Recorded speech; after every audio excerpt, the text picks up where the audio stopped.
Aviation will come to order. I ask unanimous consent that the chairman be authorized to declare recess at any time during today's hearing without objection, so ordered. I also ask unanimous consent that the members not on the subcommittee be permitted to sit with the subcommittee at today's hearing and ask questions without objection, so ordered. And as a reminder, if members wish to insert a document into the record, please also email it to documentsti@mail.house.gov. I now recognize myself for the purpose of an opening statement. First, I'd like to take a moment and recognize my new partner here, Ranking Member Andre Carson. Big guy, old lawman, great guy, and congratulate him on his new role on the subcommittee. Ranking Member Carson, I look forward to working with you to tackle the challenges our aviation ecosystem is facing. We have to do it, most notably modernizing the national airspace, the NAS. Secondly, I'd like to thank each one of our witnesses. Thank you all. We gathered today at a critical and defining moment. A moment in which we're presented with two choices. Either we choose to embrace and unleash American innovation, or we carry on with the status quo and watch as other nations surpass us in new and emerging technology. Electric vertical takeoff and landing, eVTOL, powered lift aircraft, commonly referred to as advanced air mobility, can redefine how we transport people and goods, locally, regionally, urban locations not previously served by traditional aviation. Don't just take my word for it. One industry report in 2021 projects that the AAM market will reach $115 billion annually by 2035 and bring out about 280,000 high-paying jobs, 280,000. Furthermore, advances in technology such as increased battery density are allowing for the development of eVTOL aircraft, which have the potential to be quieter. They're going to be quiet, more efficient. There's only one issue. No one has a type certificate aircraft yet. We just don't have it done. The FAA Reauthorization Act of 2024 recognized the importance of this emerging technology and included a subtitle dedicated to its advancement. Specifically, Section 955 requires the FAA to publish a special federal aviation regulation, SFAR, regarding powered lift aircraft by November 16th of 2024. Now it has been a year since the SFAR publication, and I look forward to hearing from our witness today regarding the utility of that regulation, as well as any challenges they may continue to face on the journey to certification. Additionally, recent regulatory actions, such as the establishment of the eVTOL Integration Pilot Program, highlight innovation in this space as a priority for the Trump administration. I look forward to seeing this pilot program build on the successes of Unmanned Aircraft Systems Integration Pilot Program established in President Trump's first term. Much of the conversation this Congress, deservedly so, has revolved around air traffic modernization. While the FAA expects initial powered lift operations to be conducted in a manner similar to traditional aviation, it's anticipated that operations will ultimately begin to rely on increasing degrees of autonomy. As such, any conversations on the future of our ATC system should take into consideration all current and future uses of the NAS. Once again, I'd like to thank our witnesses for being here today. Look forward to hearing from you all on the state of the AAM industry. I now recognize Ranking Member Carson for 5 minutes for an opening statement. Thank you, Chairman. Thank you for your leadership, fellow law enforcement officer. Thank you, Ranking Member Larson and the staff. Good morning and welcome to our witnesses for joining today's hearing on the state of advanced air mobility, AAM industry.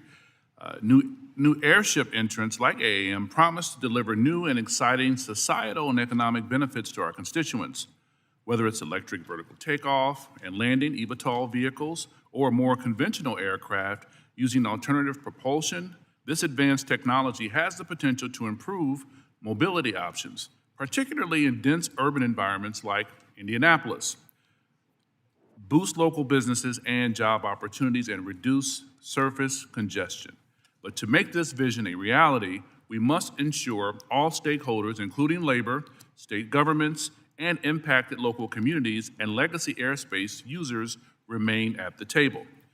Using the framework created by the 2024 FAA reauthorization, the administration and the AAM industry must clearly demonstrate that these innovations can safely operate in U.S. skies without placing additional strain on the system and our entire aviation workforce, which is why having a robustly funded and staffed FAA is so important. The recent 43-day government shutdown, the longest in our nation's history, had a very significant consequence for U.S. aviation and is a very stark reminder of what is at stake if the FAA is made into a political pawn. A government shutdown should never affect our air travel or force the FAA's very talented workforce to go without pay the way it did earlier last month. That's why Chairman Graves, Ranking Member Larson, Chair Niels, and I proposed the Aviation Funding Solvency Act, which will ensure the FAA's aviation safety employees are paid and the agency can continue its very important work. The safe deployment of AAM into U.S. airspace relies on a very resilient and modernized infrastructure, whether that's physical ground infrastructure like vertiports for eVTOLs or the digital collision avoidance systems that air traffic controllers need to efficiently manage these new airspace users. This year, Congress invested $12.5 billion into revamping the nation's air traffic control system. And as a part of those efforts, this administration and industry must consider how new entrants will be safely integrated into an already very busy U.S. airspace. Furthermore, the AAM industry and FAA should work with state governments to ensure that impacted communities have the resources and guidance they need to develop and deploy the necessary infrastructure.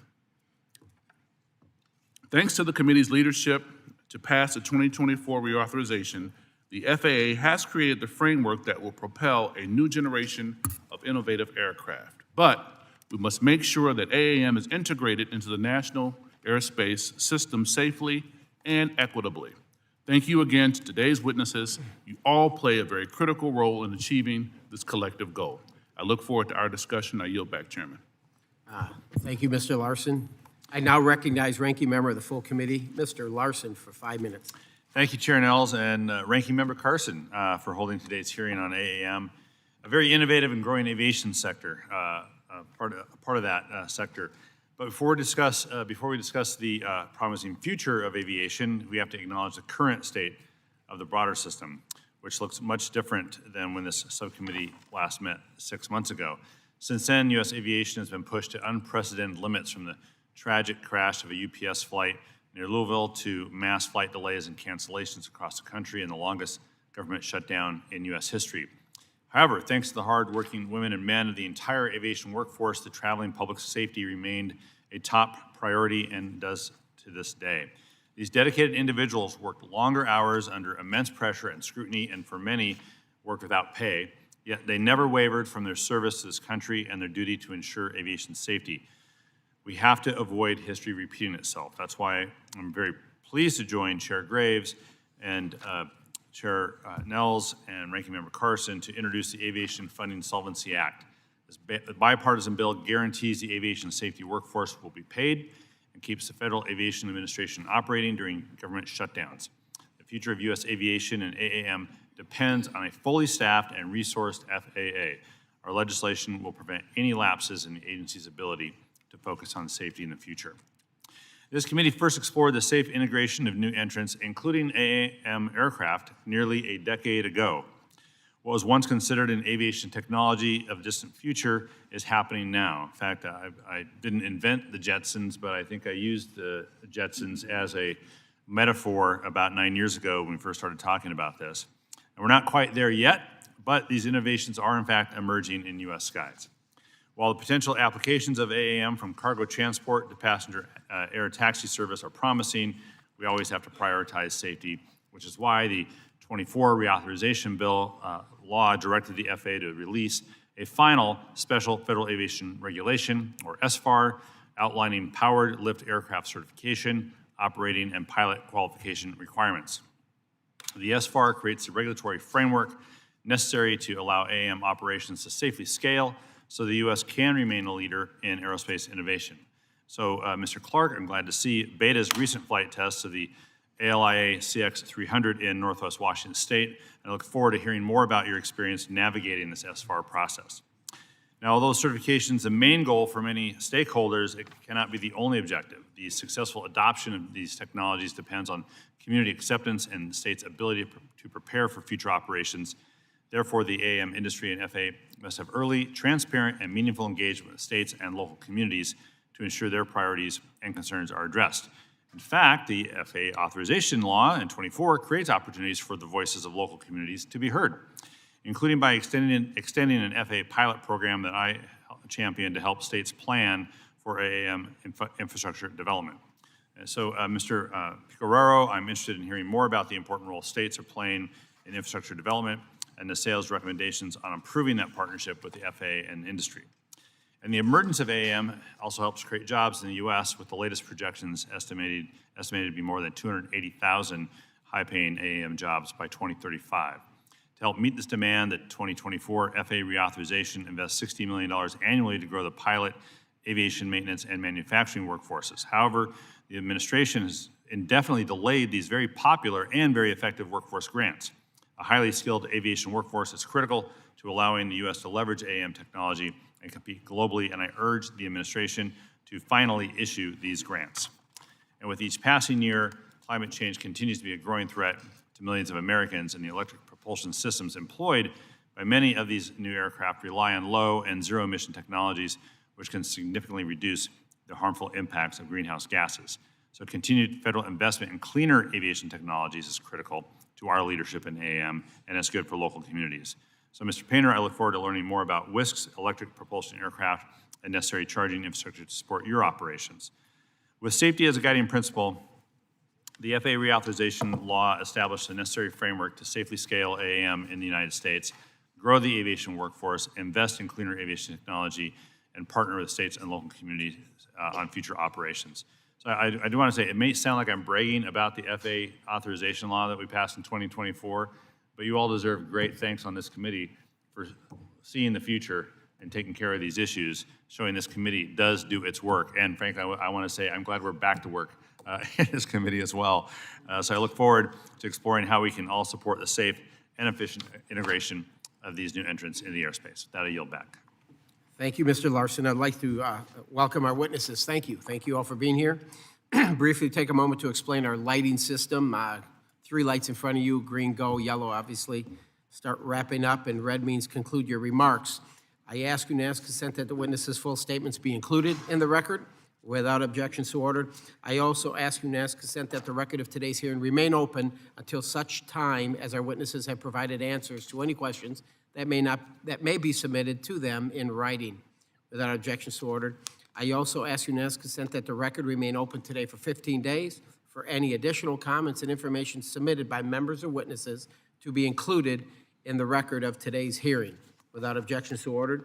And as your written testimony has been made part of the record, the subcommittee asks that you keep your remarks to 5 minutes. With that, Mr. Clark, you're recognized. Excellent. Thank you. Thank you for having me here, Chairman Nels, Ranking Member Carson, and all the members of the subcommittee.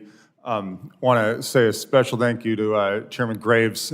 Chairman Graves is actually, I think, the only member of this T&I group that has flown our airplane. In fact, he flew it over the beautiful Ozarks on about a 100-degree day last summer. And one of 2 things is true. Either he's a very good pilot or our plane is very easy to fly.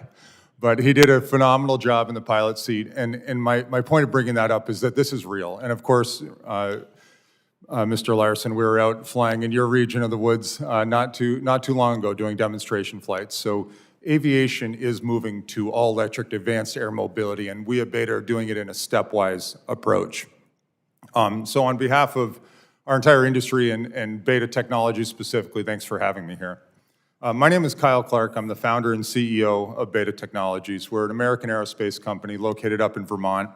And we've gone into this industry slightly different than the balance. We are focused on moving cargo, medical, logistics things first, and then moving into urban air mobility.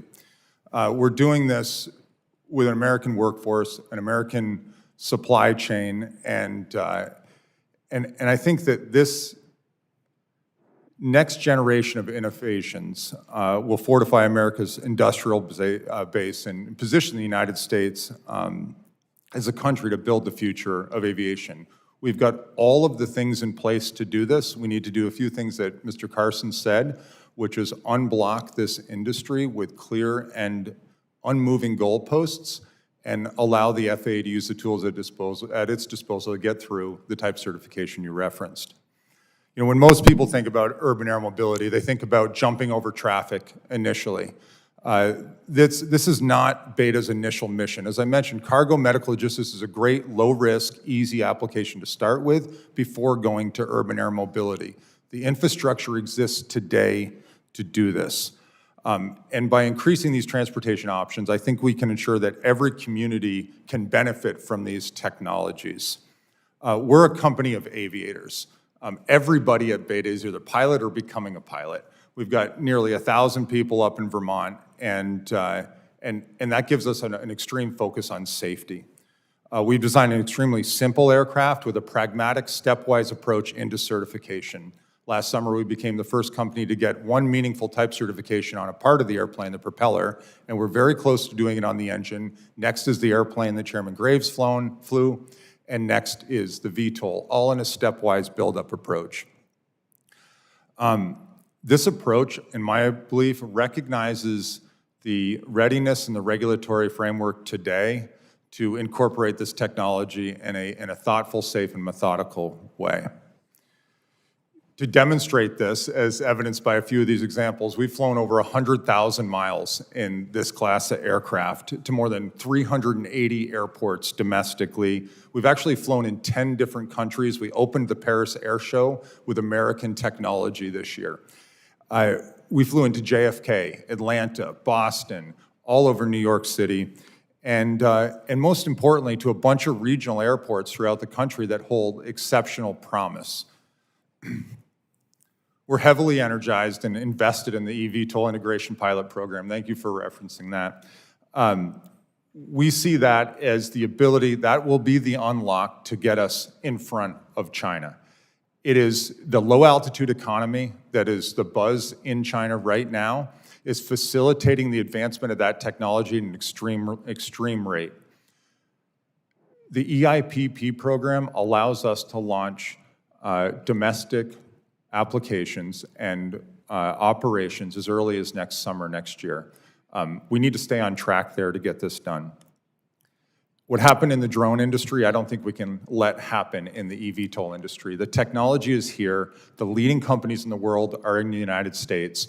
We need the FAA to show up with us to make sure that these things get deployed.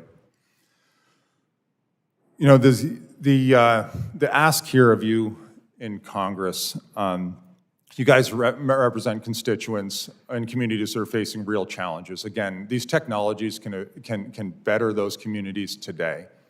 Technology does make aviation safer. It is a proven fact across a long period of time. Electric aviation is fundamentally safer than traditional legacy aviation. The electric aircraft that we produce and others produce here have all of the things in it for self-awareness and external situational awareness to keep planes away from each other. That is inherent and for free in modern aircraft. We're going to certify in the United States first. That's our strategy.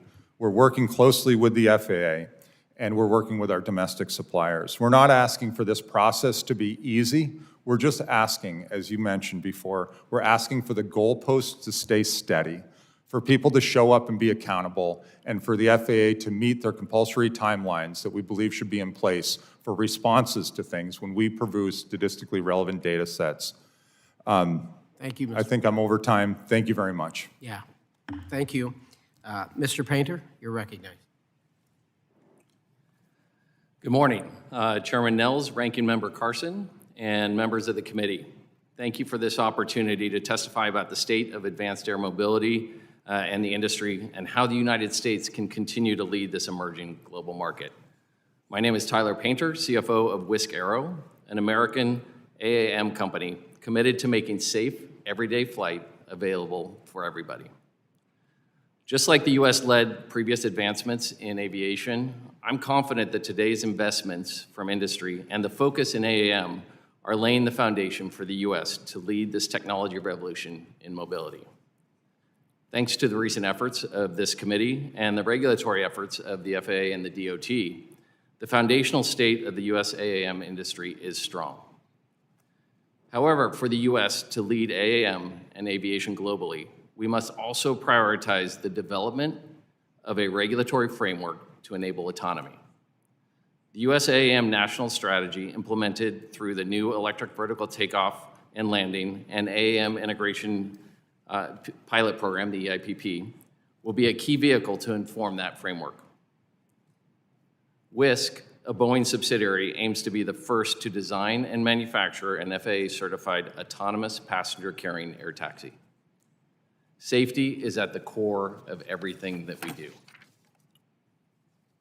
Our learnings over the last 15 years and 6 generations of aircraft will culminate in the safe integration of our Gen 6 aircraft into the National Airspace System. Autonomy is not a new or radical advancement in aviation, but rather an evolution of what already exists today. Increasing levels of autonomy have and will continue to improve safety. Most functions on commercial aircraft involve automation today. And while Wisk aircraft do not have a pilot on board, human oversight remains critical. Remote crew members will supervise and communicate with air traffic control. Our aircraft will initially fly on predetermined routes and predetermined destinations. This approach will ensure predictability and safe integration of our aircraft into today's airspace. We're excited to launch our service in the U.S., bringing time savings to commuters and new workforce opportunities to local communities. Last year, we announced a partnership with the city of Sugar Land, Texas, to identify and assess locations for vertiports and potential training and maintenance facilities at Sugar Land Regional Airport, which will serve as a gateway for establishment of a larger Wisk network throughout the greater Houston area. The AAM industry is fortunate to have a forward-leaning FAA administrator who prioritizes safety and innovation. Administrator Bedford and DOT Secretary Duffy's willingness to work with industry and chart regulatory pathways for new technologies is crucial. Our partnerships with those like Houston are strengthened by this administration's focus on AAM and the creation of the EIPP. Wisk looks forward to participating in this program. Wisk also commends this committee and the administration's focus on modernizing the National Airspace System by building the brand new air traffic control system. As Chairman Nels has stated, this effort is about more than modernizing ATC, but about modernizing the entire NAS for the existing and future operations. Fortunately, there is existing technology that can both enhance the safety of today's airspace and future-proof it for autonomous operations. Wisk and our affiliate SkyGrid are architecting modern airspace management tools to reduce the burden on air traffic control and safely integrate increasingly autonomous aircraft into the NAS. This includes moving our systems into the digital era, embracing open architectures and digital communications, and implementing a new set of innovative flight rules to take full advantage of today's technology. I'd like to thank this committee for its bipartisan work on the 2024 FAA Reauthorization Act. A key provision was the creation of the Center of Advanced Aviation Technology, the CAT, in Texas. Wisk looks forward to unlocking key autonomy elements through our work with CAT and with the EIPP. In conclusion, I'm confident the U.S. will remain the global leader in aviation, just as we have over the first century of aviation, and that we will define and lead the global AAM industry. To achieve this, we must remain focused and create and exercise a robust and practical regulatory framework that also enables autonomy. Wisk looks forward to continuing to work with you to make safe, everyday flight a reality for everyone. Thank you, and I look forward to your questions. Thank you, Mr. Painter. Mr. Rose, you're recognized. Thank you. Good morning. My name is Robert Rose, CEO and co-founder of Reliable Robotics. Thank you, Chairman Nels. Thank you, Ranking Member Carson. Congratulations for the opportunity to speak. Also, thank you to Chairman Graves and Ranking Member Larson as well for your contributions to the aviation industry. They are greatly appreciated. It really is an honor to be here. I'm very excited to discuss aviation automation and autonomy, topics that are very important to me and I believe very important to the nation. In fact, I believe aviation autonomy is going to be one of the most important technology advancements for the United States this century. Let me explain why. When I was a kid, I remember reading that aviation systems and aviation technology were one of the top 5 exports of the United States, and this is actually still true today. But for it to remain this way, we must continue to drive forward new safety-enhancing technology and enhancements for aircraft, including autonomy, so that we can continue to drive forward to be a prime exporter of aviation systems throughout the 21st century. We started Reliable Robotics because of the importance of this technology to the future of the United States for both our long-term economic security, but also our national security. And we are committed to certifying autonomous systems and safety-enhancing technologies in the United States with the FAA. Founded in 2017, we now have over 150 employees in 23 states. Reliable is developing technologies that will improve the safety and utility of commercial as well as military aircraft. These technologies include continuous autopilot engagement, terrain-aware navigation and flight planning, as well as DAA, or detect and avoid, and I'll speak more on these in a moment. But I want to share too, I'm also, in addition to Reliable Robotics, I'm also the CEO of Reliable Airlines, a regional air cargo carrier based in Albuquerque. And we serve communities in New Mexico, Colorado, and the Four Corners region with air cargo services. We've now flown over 5,000 flights and have transported millions of pounds of goods over our 3 years of operation. It's important to understand that regional air cargo is an essential lifeline for small towns and rural communities in this country. I'm proud that our small airline has been able to support people and small businesses, connecting them to the world with next-day delivery services. But regional air cargo carries greater risks than most other forms of commercial aviation. These aircraft are operated single pilot at lower altitudes, closer to terrain, and in substantially more adverse weather conditions than large jets, and all with significantly less automation. Regional air cargo pilots will tell you that what they do is real flying. The technology that we're certifying with the FAA will substantially enhance the safety of these operations, and our airline in Albuquerque will be the first place we deploy it. Continuous autopilot engagement and always-on autopilot that's enabled for taxi, takeoff, and landing will substantially reduce the risk of loss of control accidents, or LOC, which is one of the most common causes of fatal accidents in aviation.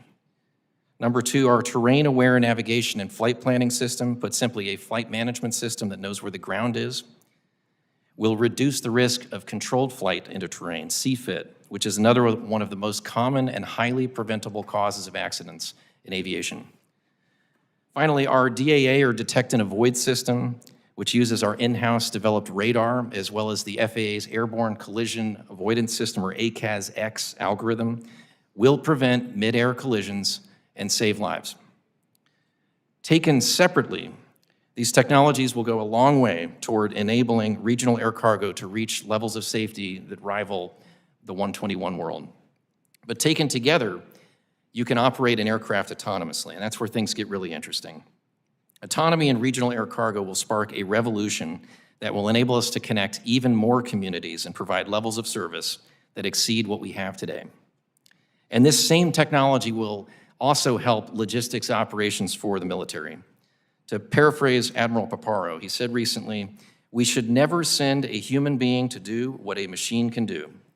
Uncrewed commercial airlift in a contested logistics environment would enhance our ability to sustain. And I'm proud to report that we recently won a contract with the U.S. Air Force to deploy our technology for Indo-PACOM starting next year. I want to thank this committee for giving attention to this important topic, but I also want to use this platform to give a thanks to the FAA. Their support for our program is crucial to our success, to our nation's success. Safety is a team sport. It's because of this unique public-private partnership that we have in aviation that we're able to move aviation safety forward. With continued focus on automation and autonomy, I look forward to a future where the U.S. continues to be a driving force in the aviation industry well into the 21st century. Thank you. Thank you, Mr. Rose. Mr. Pecoraro, you are recognized. Thank you, Chairman Nels, Ranking Member Carson, Ranking Member Larson, and members of the subcommittee. I appreciate you inviting me to join you today for this hearing on advanced air mobility. My name is Greg Pecoraro, and I'm the President and CEO of the National Association of State Aviation Officials, representing state government agencies of all 50 states, Guam, and Puerto Rico.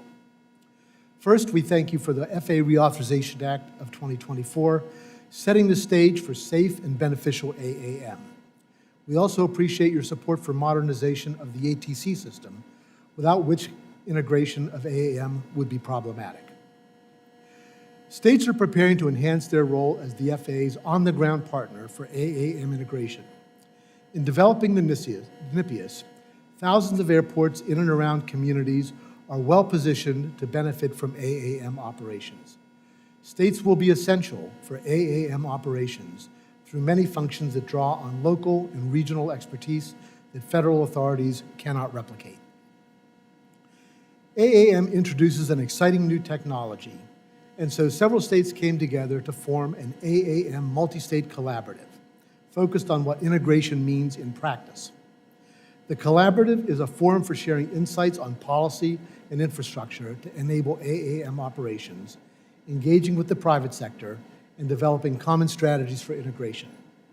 Aligning policy, planning, and infrastructure is essential for operators to give clarity on how to operate and what to expect across the different states. The collaborative has published its first 4 topic papers and is looking forward to soliciting feedback from industry stakeholders. Some key points are that policy harmonization between states and relevant and standards entities is vital for cohesive governance and successful integration of AAM. While the FAA continues its preemptive role in AAM integration, federal-state coordination is critical to successful integration. States play a crucial role in defining and implementing minimum service levels for infrastructure, and general aviation airports are well-positioned to support near-term AAM operations, but additional infrastructure investments are needed at these airports. Several states have begun preparing for AAM operations. Some have created task forces or commissioned studies.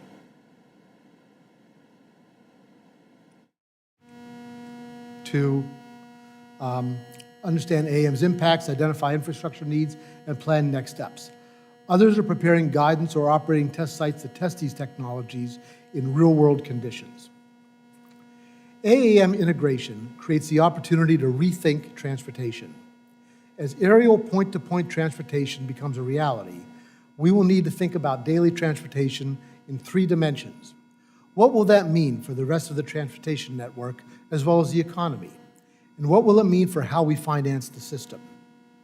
There are several important steps that Congress and the FAA or USDOT can and should take.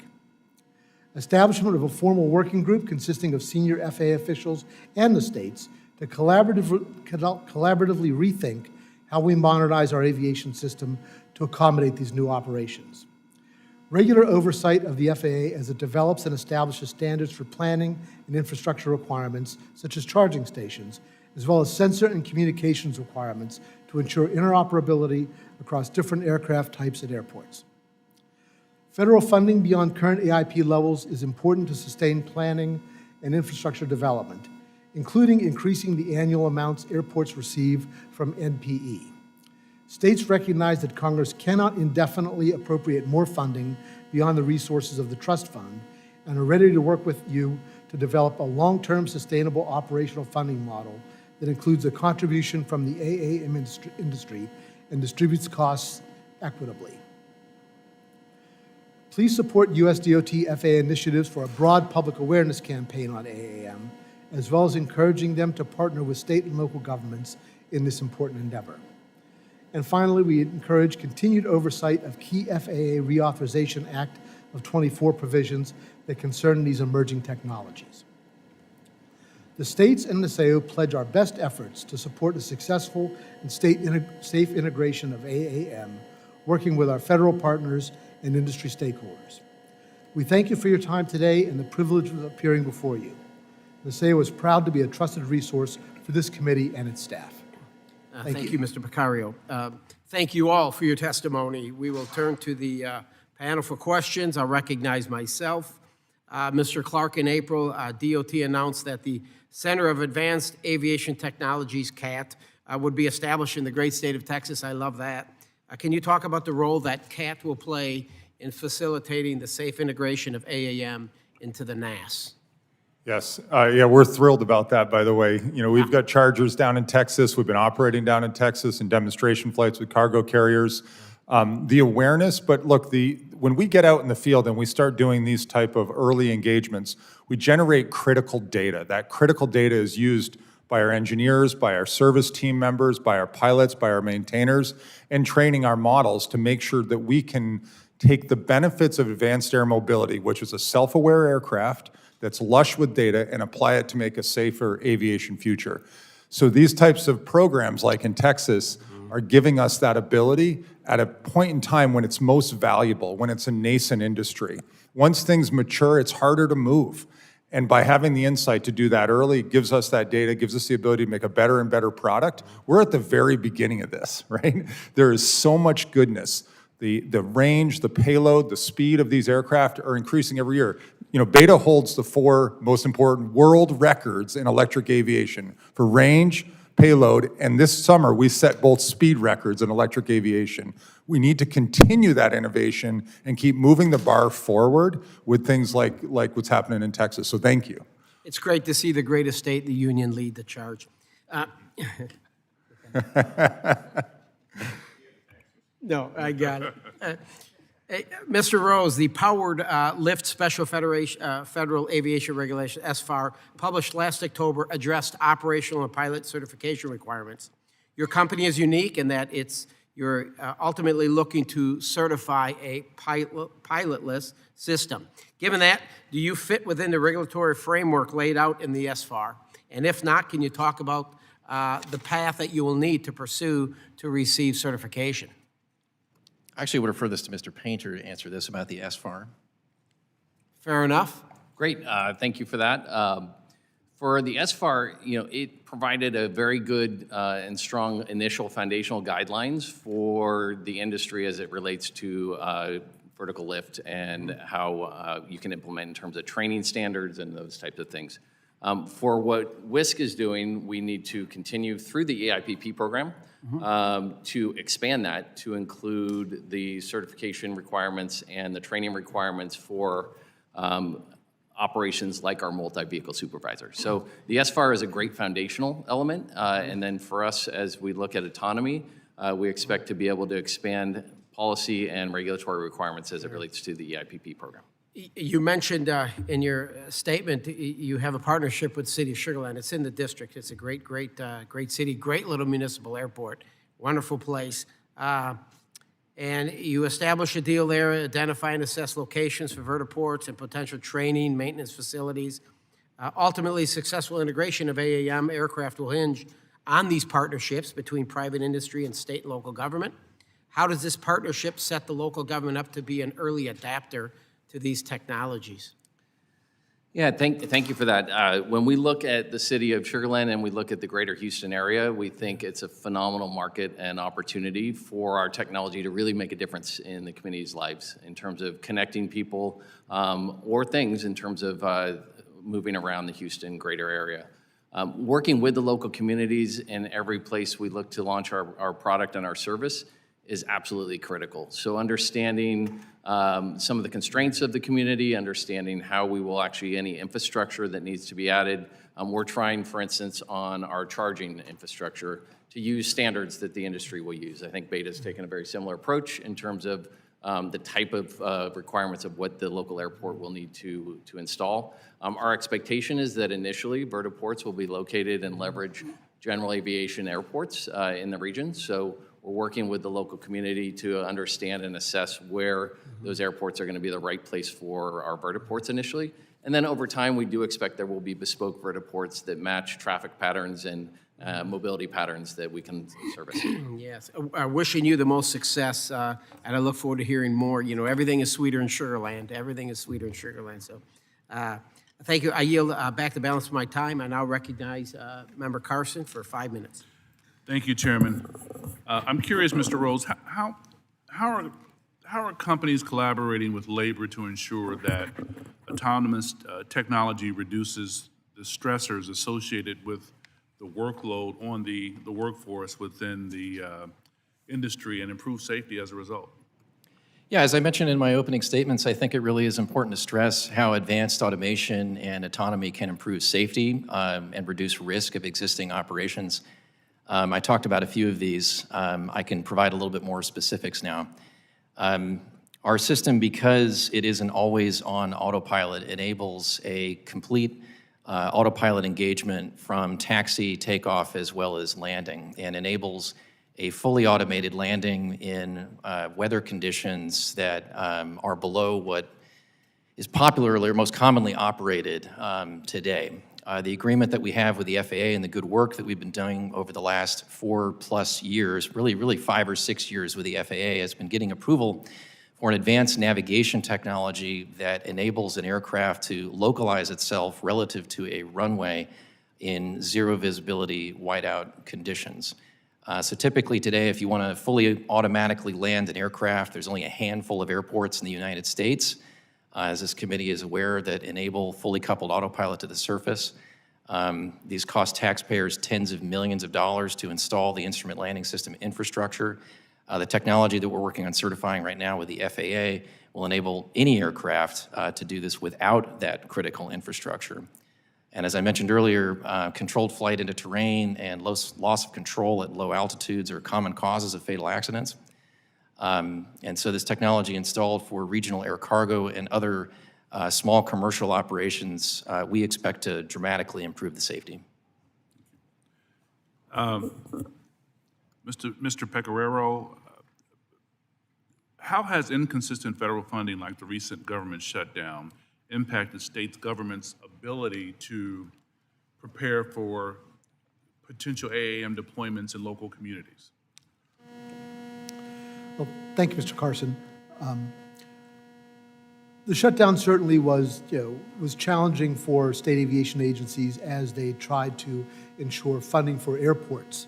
And to the extent that funding for these airports includes planning funding or if there may have been any infrastructure plans at that airport that had to do with AAM, it certainly would have been problematic. But we're really in the infancy of states planning for AAM right now, so I don't know that would have been a big impact this year. But more broadly, and to the point that you and all the senior leaders of the committee made earlier, consistency in aviation funding is always critical in this industry because we need to make sure that the aviation industry at every level continues to be funded fully and people can depend on the resources coming in to fulfill contracts. I yield back, Chairman. The gentleman yields. I now recognize Mr. Perry for 5 minutes. You want to go ahead? Well, to Thomas first. Thanks, Mr. Chairman. Gentlemen, great to see you, and I certainly understand you advocating for your industries. So I don't want to sound like a wet blanket here. You got to put your best foot forward, and this is the place to do it. But I got to live in the world of Realville, and I represent all the taxpayers that are involved in this. So I don't think these are science fiction projects at all. But currently, as we sit here, we're dealing with crumbling runways, an ATC system, as you already know, that deals with floppy disks and prayers a lot of times and strips being run across approach control by some man or woman, right? So that's reality today. As I understand it, and you can correct me if I'm wrong, the aircraft that you're talking about are still hauling a battery pack that weighs as much as a Ford 150, right? As I understand it, the Beta Alia at max payload is hauling around 3,500 pounds of lithium. That's more than the Cessna 172 that I took some training lessons in. So energy density hasn't magically tripled since last year. And I get that we got to figure this out and we're working towards it and our adversaries. I'm good with all that. I'm good with all that. But when that aircraft is fully loaded with passengers, I'm not sure what the useful range is on a 95-degree day in a DA density altitude airport like Phoenix or Atlanta. As I understand it, the brochure assumes sea level at 59 degrees. Well, that's awesome when you're at sea level and 59 degrees, but that ain't the case a lot of times, as you know. Mr. Pecoraro, sorry, I appreciate what you're trying to do and what your group's trying to do. And I think we should be prepared and we should be futuristically forward-looking in preparation of that. But every dollar we spend, putting panels together and work groups and all that, that's fine. But we're talking about spending taxpayer dollars on something that's not here yet while we have problems right now, whether it's the Highway Trust Fund, whether it's aviation taxiways and facilities. Our taxpayers, I don't think, want to pay for electric charging stations for these vehicles until they're operational. We can find investors. If this is really great, and I'm not saying it's not, but if it's really great, investors who can make money will pay into this. We have real problems today: mid-air collisions, near misses, fatigue-related errors. We have fatal needs right now, and we don't want to prioritize, don't be offended, concepts over concrete. The former administration shoveled hundreds of millions, soon billions of tax dollars into AAM through the CHIPS Act, the Inflation Reduction Act, NASA AAM grants, FAA IPP programs. But I think your industry has raised like $6 billion. That's a lot of money towards this effort, and God bless you. That's great if investors want to do that. But we got to be the stewards of the taxpayer money in a world where we're at 38 trillion in debt and headed right toward 39, and it's not going to stop after that. So my concern is why does the American truck driver in Harrisburg or the single mom in Carlisle have to foot the bill for your industry's R&D, for your industry's R&D? I'm going to point to SpaceX. As far as I know, they didn't get $1 billion bailout every time, a rocket failed and hit the launch pad and blew up. We don't want to be socializing losses and privatizing profits. That's not what the federal government's all about. That's not what we should be all about. And quite honestly, over time, that's what the American people are quite honestly sick of. Another point is the fragile battery mineral supply.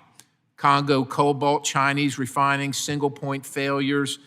This technology right now is nearly 100% dependent on minerals controlled by Beijing, and that's a problem, and I think we need to talk about it and address it. I'm not saying that we can't fix it, but relying on child labor in Africa is not, I don't think it's a good plan. The private sector is free to chase this enterprise. We need to build something that can fly from Pittsburgh to Cleveland in January with 4 adults, their luggage, and a 30-minute reserve on one charge. We just can't beat right now, as I understand it, as you know my background, but as I see it, we can't beat the physics of a 1960s helicopter. And I'm not saying we're not going to get there and that you're not going to get there. And I will tell you, when it comes to the FAA and supporting the atmosphere, the system that allows all this, we all ought to be on board, and I'm on board with that. But when it comes to taxpayer money investing in this program, that's where you're going to get a struggle from me. Go ahead and do this. We should incentivize you doing this, but you got to do this. We can't afford to. With that, Mr. Chairman, I yield back. Thank you, Mr. Perry. Ms. Davids, you're recognized for 5 minutes. Thank you, Chairman Nels, and to our new ranking member, Mr. Carson, for holding this hearing today. And thank you to our witnesses for taking the time to be here today. For folks who might not know this, I'm very excited about the future of AAM in this country. While in Congress, I've worked to help promote innovative new technologies like eVTOLs and the American businesses that construct them. And this has already been said, but we know these air transportation systems hold tremendous potential when integrated into the existing airspace operations, both local and regionally, and particularly when we're talking about rural applications, but for sure urban passenger cargo. You guys have been speaking to this, and of course I imagine a future where I might be able to hop on a small electric eVTOL and go from my suburban house in the Kansas City metro area to the closest airport, cutting it down from 45 minutes to 10 or 15 minutes. And no one knows this stuff better than you guys, that future is certainly within sight. I have had the opportunity to visit with some of the companies that are working on these exciting technologies, including some of the folks here today, and I want to make sure that we continue to move that conversation forward and figure out how the government can work with this industry to ensure not just the success, but as has been stated, safety is a team effort. And I was proud in the last Congress to co-sponsor and work with then Aviation Chairman Garrett Graves on the Advanced Air Mobility Coordination and Leadership Act, which became law, which established an interagency working group to plan and coordinate efforts related to some of the most pertinent issues that can bolster AAM and that ecosystem here.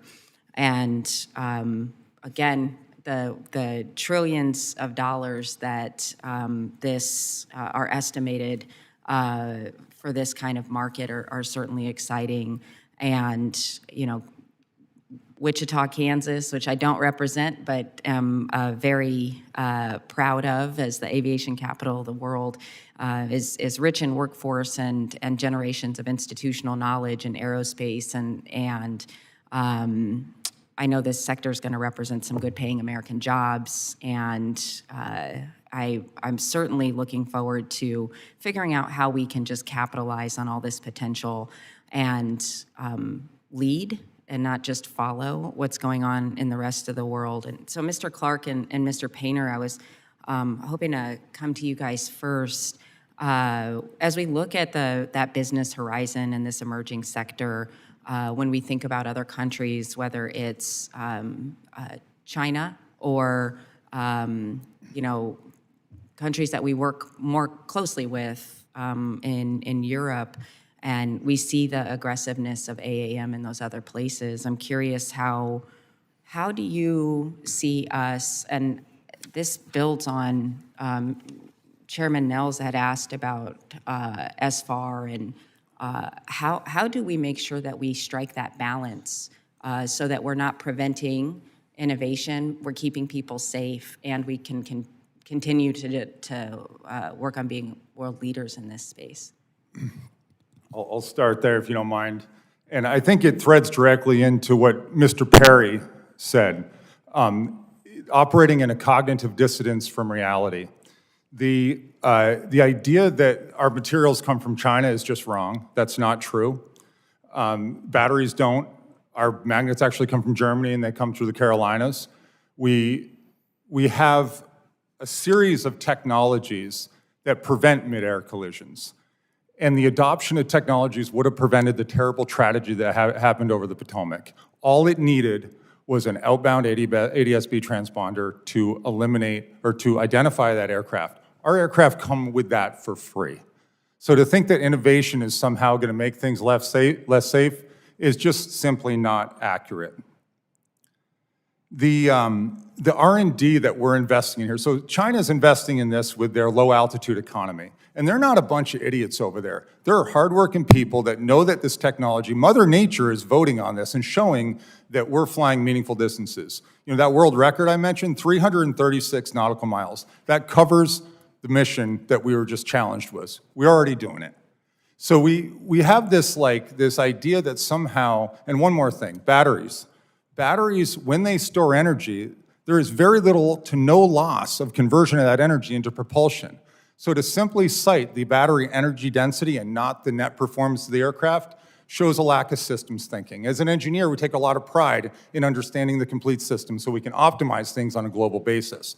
So back to what we need to do here. Yes, we need to invest in this R&D. And no, we're not asking the FAA to invest in this R&D. We're asking the FAA to keep consistent goalposts so that when we get something working and we prove it and we produce the objective evidence for certification, that they certify it. And we're asking that they use the right amount of delegation. And I don't think it's helpful to gaslight or technologically gaslight science. Science is science. And when we prove that this stuff works and it costs less for people, to defease the American public of the safety and the economic benefits of this technology is a bad move. And I do think that we need to do this on a global scale and compete with China. Thank you. And Mr. Painter, we'll get to visit another time, and I'll yield back, Chairman. Thank you, Ms. Davids. Mr. Stauber, you're recognized. Thank you very much, Mr. Chair. My district in northern Minnesota is rural, and for some people, the closest place to receive health care is over 100, 150 miles away.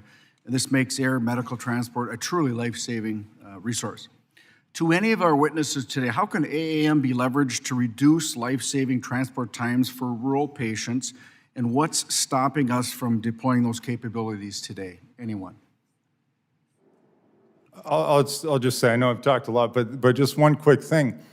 Getting into near zero visibility with critical life-saving blood products, stroke medications, antivenoms, or organs is enabled by the technologies that allow us to fly in those conditions. And another one is icing. You're up in Minnesota. These type of aircraft that we're developing can be de-iced practically, which helicopters simply can't. And that increases the reliability of the deliveries. Can I add as well? This is near and dear to my heart. I grew up in a small town in Oregon, and the only way that we were able to receive next-day services and same-day medical delivery was through regional air cargo services. Small town really it was the medical epicenter of this part of the Willamette Valley. Technologies like normal use auto land that enable zero visibility automated landing increase the frequency at which we will be able to perform these operations. Detect and avoid will also make it safer and allow us to operate at higher frequencies into and out of the more congested airports that are usually the origin sources of these types of medical goods. But thank you for the question. I'd like to add that states are very interested in the use of aeromedical, AAM for aeromedical activities. In addition to the benefits for the technology, the costs are lower, the operational opportunities are greater, and I know that in Maryland, where they have the state-of-the-art aeromedical operation, where the state has purchased and owns a number of helicopters to provide this kind of transport, they're actively engaged in following this process because they're looking forward to being able to switch to an eVTOL fleet. Thank you. Mr. Rose, you mentioned the tremendous airport infrastructure that we are privileged to have in the United States and its role in connecting small and rural communities. Unfortunately, many small airports are facing reduced commercial air service or seeing routes entirely eliminated. How do you see the technologies discussed at today's hearing, including aircraft autonomy, helping to address this challenge? Yeah, it's a great question, and I think this is a real tragedy. The United States has made tremendous investments, more than any other nation in the country, building out our airport infrastructure. We have nearly 10,000 airports. I believe it's 5,000 airports are available for public use today. This is an incredible national asset that we have. And yet we've seen over the last several decades reductions in service. COVID has really accelerated a trend that had begun several decades previously. There's now many airports in the United States that have lost service, some element of service or lost service completely post-pandemic, and it's probably not going to come back. Technology, more advanced automation and autonomy is going to allow us to return services back, revitalize these regional airports. I think this is crucially important for connecting people across this country. Higher levels of automation and autonomy not only make it more safe, but also more cost-effective and efficient to perform these operations. And I think we are setting the stage here in the 21st century to have a golden era, a renaissance of aviation, a new age where we'll be able to fly to more places at much higher frequencies. I think you're right. I mean, with rural America, they shouldn't take a backseat to anybody. And those of us who live in rural areas, those rural, small regional airports connect us to the world. And I think it's important. I really appreciate your support for that. Mr. Clark, I do want to challenge you. Mr. Perry talked about the critical minerals part of it. And you talk about the batteries and cobalt and what have you. Does your batteries use cobalt? Yes. 33% of cobalt in this country is mined by child slave labor. That's fact. So your comment about critical minerals come from good sources, Mr. Perry is correct. So, That's not what I said. What I said was that those things that were cited as coming from China, in our case, do not come from China. I didn't say anything about child labor and mining of cobalt. I'm here to tell you that 33% of the batteries, the cobalt in your batteries, come from China's child slave labor. 15 of the 19 industrial mines in the Congo are owned by China, and they use child slave labor. I don't want to debate this point. What I'm trying to say is we can do it in America better.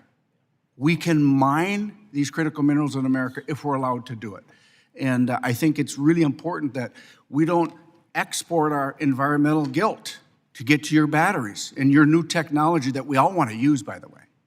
And I just want to make sure. No, we're exactly on the same page. The assumption that we need to do this more domestically, I am 100% on board. Our entire industry is on board with that, and we should be mining, and we should be refining, and we should be building these things here. Yes. They don't exist right now. We should invest in that capacity. That's not true they don't exist. No, they do exist. Show me where to get neodymium. I have the here. biggest untapped copper nickel find in the world in my district, so what we want to do is mine it. So I'm just trying to correct you. You changed the element. No, let's go back to the element. The next time, Gentlemen, we got to wrap this up. Next time you're asked about mining, say, yes, we can do it domestically. I'm here to tell you that 33% of the cobalt in your batteries is mined by child slave labor. The Biden administration said it, and so did the Trump administration. The gentleman's time has expired. I yield. Thank you. Thank you so much. I now recognize Ms. Scholten for 5 minutes.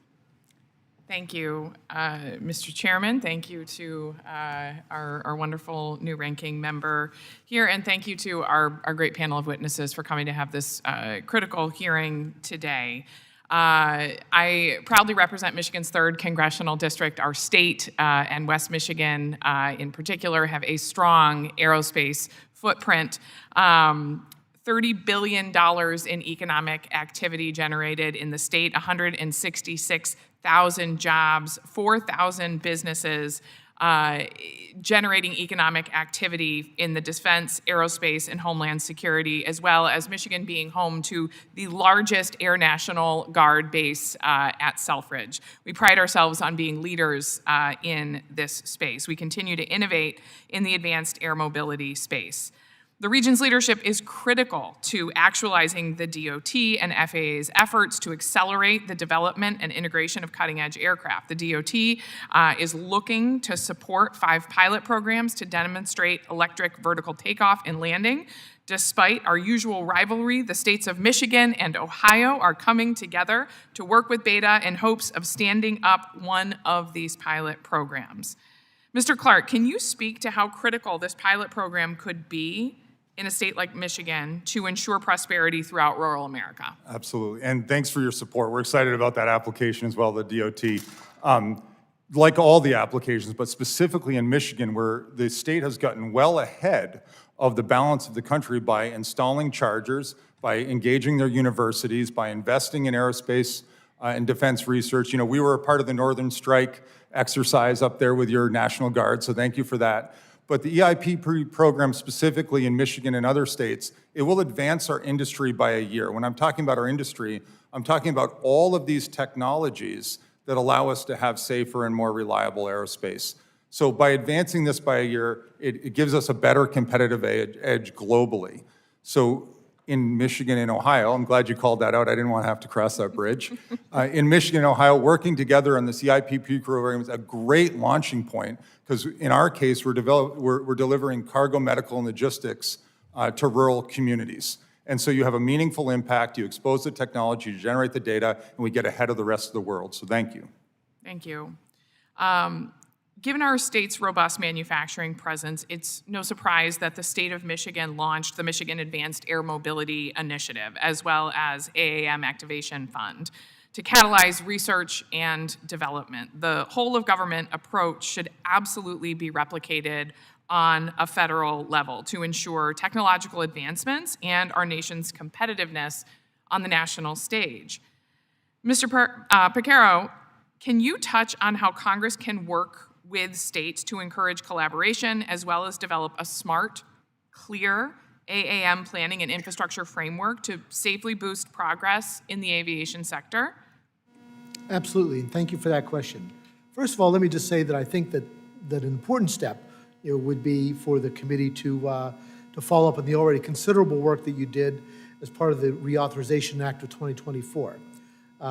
Section 745, the Electric Aircraft Infrastructure Pilot Program, Section 912, the Drone Infrastructure Inspection Grant Program,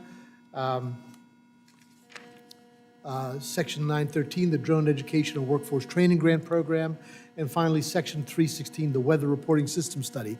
All are critical to the development of this industry, and we'd like to see, as the committee continues to monitor the FAA's activities in these areas, also like to see funding put forward in some of these areas as well. Unfortunately, we haven't been able to see the funding follow the authorization yet, but I think those steps are critical, to being able to help the states, local governments, tribal governments being able to advance in these areas. Thank you. In our ever-changing economy, it's incumbent on our committee to think through how technological innovations, including those in the AAM sector, can also create good-paying jobs throughout the nation. That's why the Bipartisan Infrastructure Reauthorization Act of 2024 expanded the Aviation Workforce Development Grant Program to support efforts to expand domestic aviation manufacturing, the talent pool.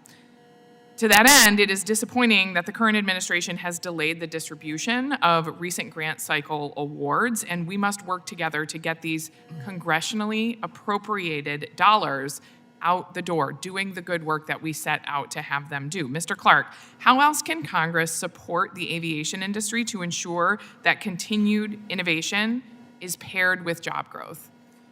So we have directly 1,000 people. We affect 15,000 jobs in this country. We're growing rapidly. We just went public or funded to do so. And so in order to make these jobs permanent, high-paying forever, we need to get through certification. Yes, we need to support these nascent industries in the ways that you described, but getting through certification will memorialize these jobs and keep them in place. Thank you. I'm going to get to my last question very quickly, but my district is home to Anzen Unmanned, a small business that assists AAM manufacturers in navigating FAA regulations. And I am fortunate to have seen their work firsthand. It is very impressive. It's my understanding that as American manufacturers pursue new technologies, they're often met with opaque decisions, delayed timelines from the FAA. To ensure our economic prosperity, national security, and global dominance, we have to work with industry to develop safe, clear, and timely regulations to authorize AAM certification and service. Opening it up to the panel, and I know I'm slightly over here, but in a word, how can Congress and the FAA work with OEMs to ensure transparency and predictable AAM regulations? Consistency. Mm-hmm. That's a great one. Consistency and very clear guidelines in terms of the things for means and methods of compliance. I actually think things are trending quite positively. In the last year, especially under the new leadership, I'd give credit to Deputy Administrator Rocheleau and Administrator Bedford. I think it comes down to a leadership and empowerment issue more than anything else in the FAA, and I think things are moving in the right direction. Thank you. Okay, I appreciate that. I ask members, keep it to 5 minutes, please. I'm giving too much grace here, I think. I'm getting taken advantage of here. Keep it to 5 minutes. I now recognize Mr. Burchett. Or Burchett, whichever the case may be. You know, Tony Dorsett was Tony Dorsett until he won the Heisman, then he became Tony Dorsett. I have not achieved the Heisman just yet, but I'm in the running. So thank you, Mr. Chairman.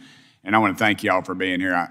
I honestly, I'm a little, I hate it that we're getting away from pilotless flight. My mama flew an airplane during the Second World War, and I'm kind of partial to pilots, especially the female ones. Every time I get on an airplane and they see my congressional pin and they say, oh, you know, and I always show them a picture of my mama during the war in her airplane. So I'm coming at you from that angle, if that's all right. But how many of y'all are publicly traded? I know, Mr. Clark, you just said your company just went public. How many of y'all are publicly traded?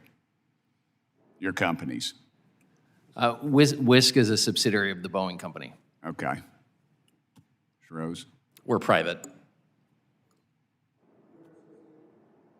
We're an association of state agencies. Okay, cool. I was just curious. Mr. Clark, I think Pete Stauber, my dear friend, is very passionate about his issue, and he brings up a really good point that and I understand the chemical makeup is different possibly from maybe what you were discussing, but China is a problem. He's had these mines in his district that have literally been trying to get permitted for 30 freaking years. And that is a big problem. I appreciate your passion in addressing that, but I want to give you a little further opportunity to discuss the ability that you all have to get these minerals that are allegedly rare earth, but as we're finding out, a lot of them, maybe sort of like the diamond market, it's just sort of a created market because they limit the supply coming and going, and the Chinese are very good at that, and Washington's very greedy to do whatever the lobbyists tell us. So maybe you could address that. Yeah, thank you for that opportunity. First, I think, my passion is only in technical correctness because I'm a scientist. I was a science teacher for a period of time. I just want to make sure that when we're saying something about data or whatever, we're accurate in our words and accurate in our data. I 100% agree with you. First of all, by the way, my daughter's a pilot as well. Cool. I have a whole family of pilots. I'm a pilot, a flight instructor. I love to fly. Our aircraft initially is piloted, but I do see the benefit in certain applications of unmanned applications. Specifically on the minerals, there is no lack of these minerals. That is well known. It is the technologies to efficiently and cleanly refine them. The extraction of these minerals, and then the refinement to a concentrate, and then down to the point that we can use them in magnets, that we can use them in batteries. That's the missing link. And it's a technology that we let evaporate because China had a 50-year plan. They economically crushed the market. All the American companies went out of business, and we lost the technology. That's the key thing. We used to make, in my former business, we made electrochemical mining power supplies for exactly doing this. So unfortunately, I have a deep understanding of how this process works and how that was decimated. We need to invest in the technology to be able to do this. The permitting is a whole nother issue that absolutely we need to agree on, but the permitting is held up because we haven't advanced the technologies to cleanly extract this from typically a radioactive base, by the way. That's the problem in extraction of these minerals. We need to invest in it as a country, and I know that's not what this hearing is about, but it's existential to missile systems that I used to develop. I developed the electrification of the Patriot missile system, to our types of airplanes, to electric vehicles, to hybrid vehicles, and ironically, even to ICE engines. These things are dependent on rare earth minerals for things like sensors and generators and alternators, all of these things. So 100% agree with you, it needs to happen and we need to invest in it now, and we need to get in partnerships with other countries that have the specific rare earths necessary for the advancement of these industries. You mentioned something that reminded me, during the Reagan administration, I'm a motorcycle guy, I own several old bikes, all kickstart, no fuel injection in the Burchett stable. But I remembered when the Japanese flooded the market on 1,000cc motorcycles. I guess in the early 80s, I was probably just out of high school, but I remember watching that. And they flooded the market with 1,000cc and above bikes. And of course, that's all that Harley made. And it literally, they were making a terrible motorcycle at the time, obviously. And then the families and the groups, about 7, 8 of them got together, pooled all their resources, mortgaged their homes, their retirements and everything. And Reagan put tariffs on the big bikes coming from overseas, and it stopped them and allowed Harley time to get back into it. And the Chinese are doing exactly that. It's the Walmart model on gas stations. They flood the market with cheap products, put everybody out of dadgum business, and then they come in and they own the market. And I hope you continue in your quest, and we tell those Chinese they can eat their dadgum rare earth minerals, and we'll get them right here. I was shown a satellite picture and a couple of close-ups of a direct copy of our airplane in China. I shared this with the Secretary of the Air Force. Secretary of the Air Force then got catalyzed to lean into these programs. They are copying what we're doing. We have the edge right now is the point. Right. We have the edge right now. We need to unblock our certification path and be consistent. If you have an idea for legislation like that I've gone over, you call me. I want to get involved because I don't trust the Chinese as far as I can throw the dadgum dome off the Capitol. And I'd like to get involved with that. Thank you, brother. Thank you, sir. Mr. Johnson. Thank you, Mr. Chairman, and also to the ranking member for convening this hearing, and thank you for the witnesses for your testimony today. The aviation industry has been hit hard this year. Shutdowns, budget cuts, and poor treatment of aviation workers have left our skies and our workforce struggling. And this is happening as advanced air mobility offers our nation the opportunity to modernize and rebuild our aviation sector, which will provide opportunities for innovation and job growth. Advanced air mobility will create good jobs in manufacturing, engineering, and in operations. It will foster greater connectivity with rural areas, ease traffic congestion in crowded cities, and provide people with more choices for travel and transport. It's about building a safe, efficient, and sustainable aviation system over the next generation. And I'm proud to say that it was the Congress that set this foundation in place with the FAA Reauthorization Act of 2024, with the rules, funding, and vision needed to safely bring this technology into our skies. But a vision is only as good as the action behind it.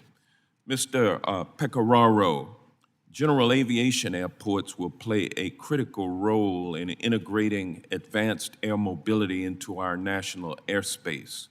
These airports are often closer to communities and can serve as hubs for air taxis and cargo.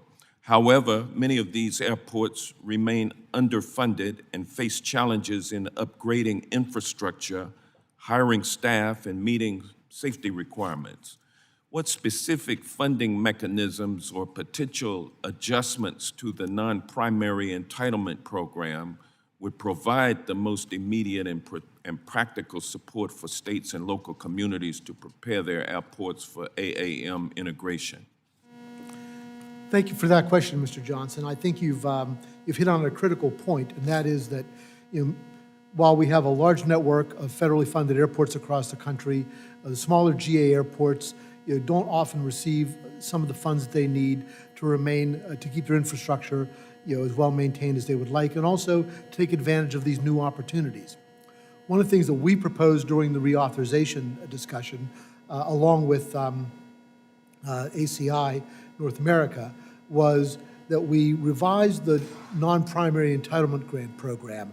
As you know, those numbers, $150,000 a year, have been in place for many, many years, for decades, and you really can't buy much for $150,000 anymore. And if you bank the funds over 4 years as you're allowed, $600,000 still doesn't buy you very much. It doesn't even buy you a planning study to try and do the work that you need to do to get ready for advanced air mobility. So what we proposed was reform of the NPE program on a graded scale, so that we take a look at using the asset study classifications that the FAA is now applying to funding to allocate different levels of funding to some of these airports so that they would have a little bit more money and more resources.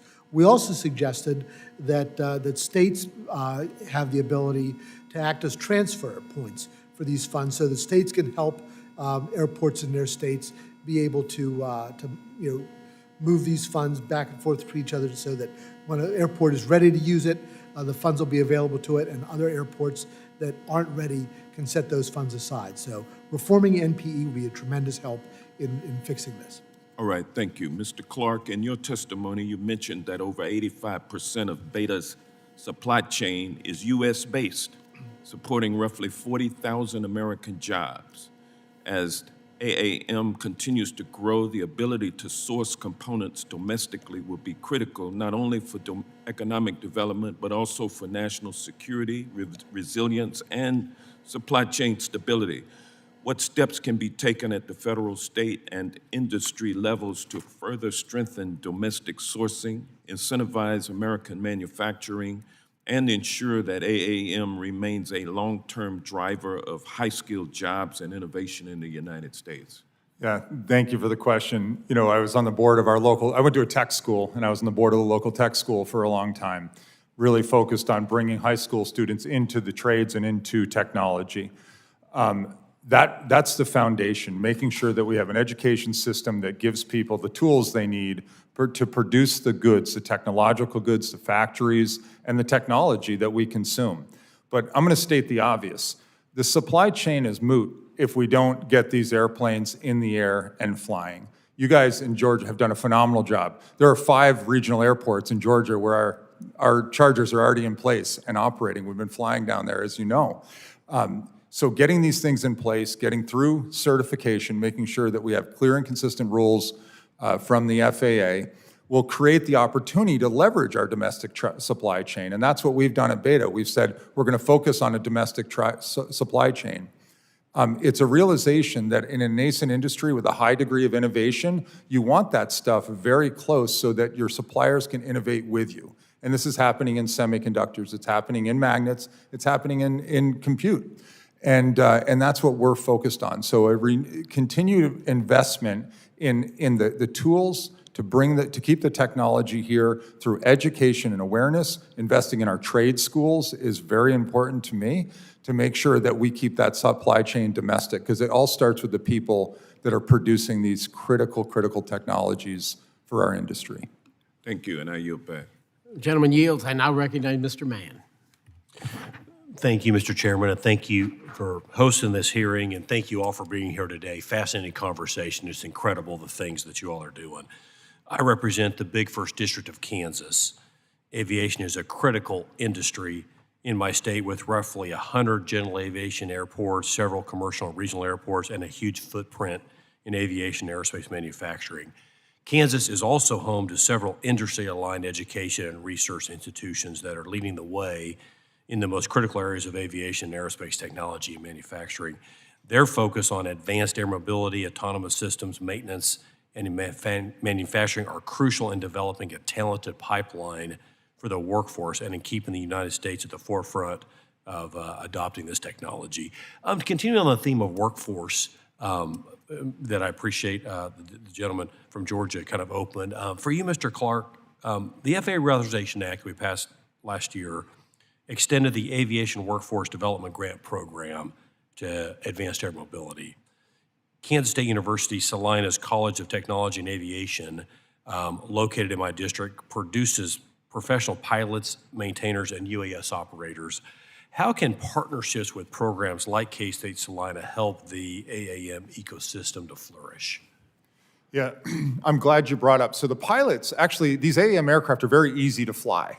In some cases, you don't even need a pilot. But the maintainers are actually really important as well. I'm glad you brought that up.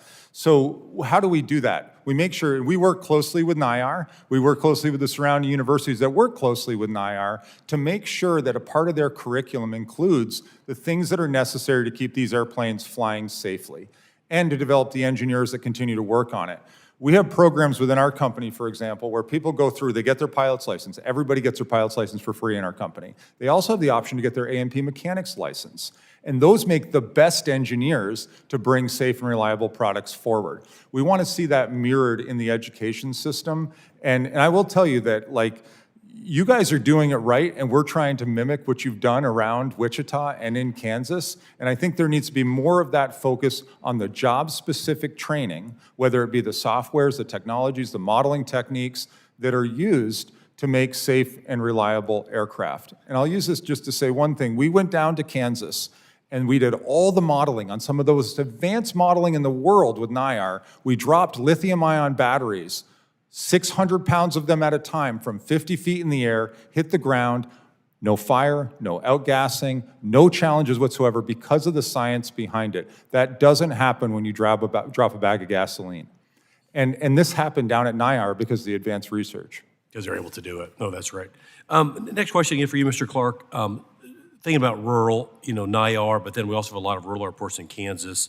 Some rural general aviation airports already have the infrastructure, we have the airspace and the community relationships needed for early advanced air mobility operations. Your company has emphasized the value of using existing airport infrastructure to support AAM operations.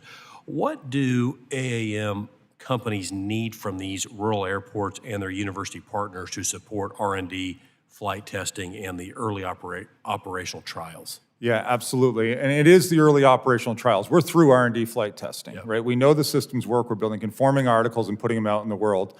In my account, there's 4,300 applicable airports in the United States to bring these types of goods and services, medical products, and move people. They need a very small investment in infrastructure in some cases. There are degrading runways or degrading tarmacs. We need to invest in that infrastructure. We mean to maintain the instrument approaches there. And in our case, we need to invest in a small amount of charging. And in no cases are we asking for the federal government to pay for that charging. What we're asking for consistently is the Office of the Airports to allow for that permitting to go smoothly and cleanly and allow us to operate efficiently to get this stuff installed. It's a tiny bit of infrastructure, and I want to give you 3 facts. It's over $23,000 a foot to put in rail. It's about $2,000 a foot to put in a highway. And it's about 20 cents a foot to connect 2 rural airports with a little bit of infrastructure on each end. Orders of magnitude difference, and we get the same benefit. We efficiently move goods and people. Yeah, well, that's great. Well, I just asked everyone to keep the rural aspect of this in mind. Huge opportunity, huge need, huge opportunity as well. I know many of you already focused on that. So thank you, Chairman. With that, I'll yield back the balance of my time. Thank you. Gentleman yields. Ms. Gillen, you're recognized. Thank you, Mr. Chairman, and thank you, Ranking Member, for holding this hearing. Thank you to our witnesses for appearing before us today. So I represent New York's 4th Congressional District on Long Island, and the communities that I represent are in close proximity to 2 of the busiest airports in the world, JFK and LaGuardia. And as a result of that, unfortunately, that means a lot of the people that I represent and people in my neighboring congressional districts are subject to an unbelievable excessive amount of noise from being so close to the airports. And it seems that in these communities, flights take off as frequently as every 90 seconds. I, in fact, opened a campaign office at the edge of the Queens border, and I was outside talking to somebody, and I could not believe the volume of the noise coming from the airspace above. So this has a significant impact on my constituents' health and mental well-being. So, Mr. Clark, your company, Beta Technologies, is developing a new generation of aircraft that can help reduce aviation noise by as much, you say, as 90%, which is something that is welcome to my ears. So in June, I know your company parented with the Port Authority, and you completed your first passenger-carrying flight with a fully electric aircraft to the east end of Long Island and landing at JFK. So do you believe that this technology can be deployed widely across the aviation industry and especially in such a congested airspace? Yeah, great question. Yes, I got to personally fly that with the first passengers into JFK. It was awesome. Yeah. And we did this for about $7 on electricity. And the reason I bring that up in the context of noise is this. When you use less energy, you can waste less energy. A more efficient aircraft is inherently quieter. Noise is wasted energy. That's all it is, right? It doesn't do anything productive except annoy people. And that is not what we're trying to accomplish in aviation. And I'll tell you a quick little story. I was flying in an air show down in Arkansas in our electric airplane. And in come the World War II fighters. They do their air show portion. I come in on the electric airplane, and the air boss gets on the radio and goes, "You're going to need to do that again." Nobody was looking. And I was like, oh. And I come back around, and they make an announcement. And he goes, "A third time, I'll get everybody looking to the left." They didn't know where I was coming from because it was so quiet. Electric aviation is inherently quieter because of the efficiency, but we purposefully design our aircraft to do that.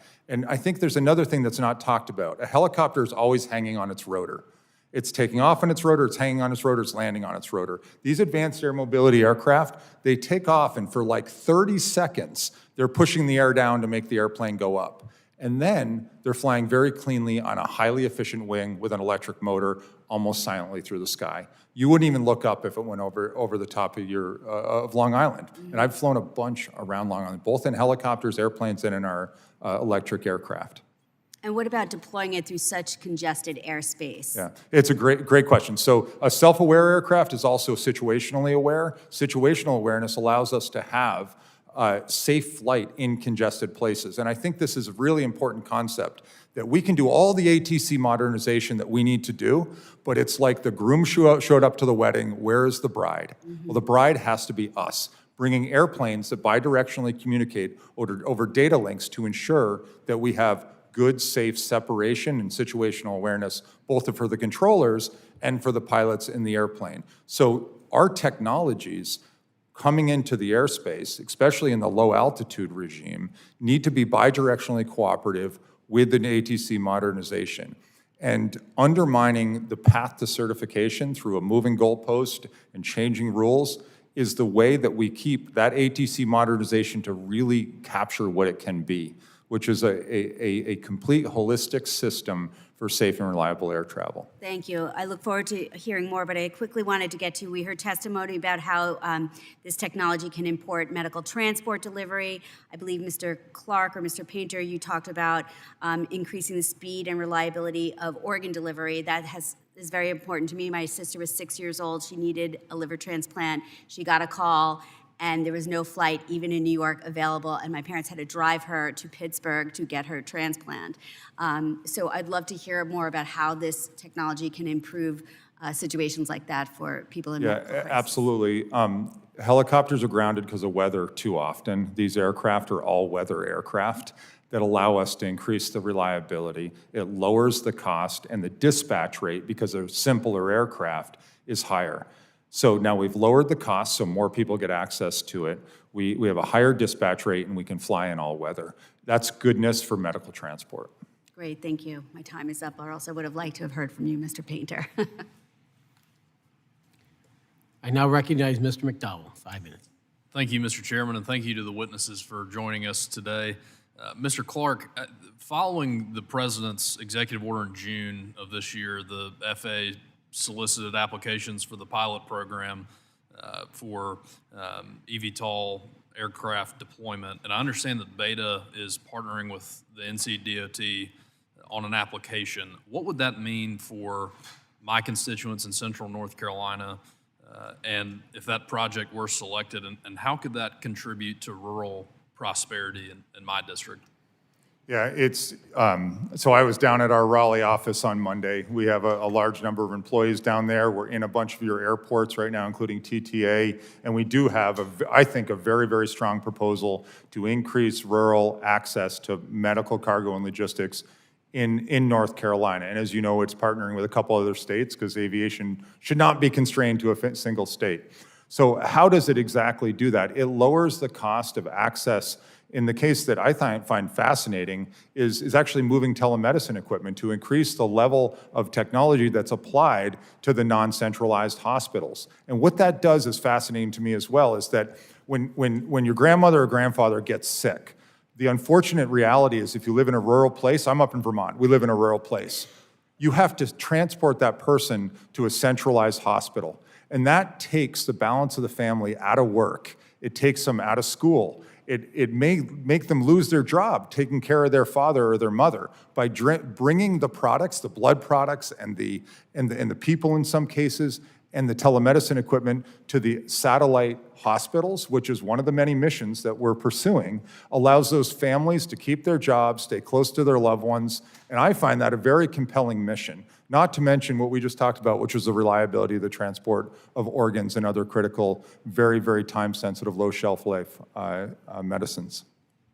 Sure. So you said in your testimony that the electric aircraft are safer than traditional aircraft. How?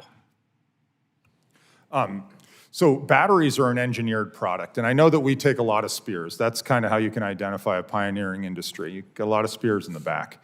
Batteries are an engineered product. They carry a lot less energy, and it's a controlled amount of energy. It's safer because we get to design that product to handle all of the potential crashes, non-normal conditions in any such way. The aircraft is also self-aware, so it tells you well in advance of any type of potential failure that something is going to go wrong. because we have 13,000 cells in our airplane. Every single one of them is monitored. And batteries don't just up and poof. They tell you a long time in advance. Now, if you're a small Chinese electric scooter with no self-awareness, it gives batteries a bad rap. But safe and reliable batteries are what we're putting into these airplanes. And then it goes on, and I'll ask, if you don't mind, Robert to discuss some of the autonomy stuff. But a self-aware aircraft is the first kernel of an autonomous aircraft, which increases the safety. Let me switch gears here a little bit. Mr. Painter, what is the single biggest issue that we should consider as Congress when we are crafting regulation, any additional regulation for these new technologies? Yeah, I think, thanks for the question. When we think about the comments that have been made throughout the day, this industry is an entirely new growth vehicle for aviation. And industry, and both from entrepreneurial all the way to the biggest aerospace company in the world, are investing significantly in this marketplace. So looking for a partnership with policy in terms of what needs to change to enable AAM to actually become a reality, and moving through the certification process, clear guidelines with the FAA, allowing the FAA to focus also on safety, but also how innovation makes the airways safer. So one of the things, applaud the down payment of the brand new air traffic control system for $12.5 billion. As it relates to autonomy, we think it's really exciting when you look at the first products coming to market. As Mr. Clark has talked about, Beta is going to be out there with a piloted version. And then in certain applications, we see the real way to scale this industry into congested airspace, into rural areas, is actually with an autonomous solution. And the reason for that is integration into the national airspace. How do you actually have predictable flight?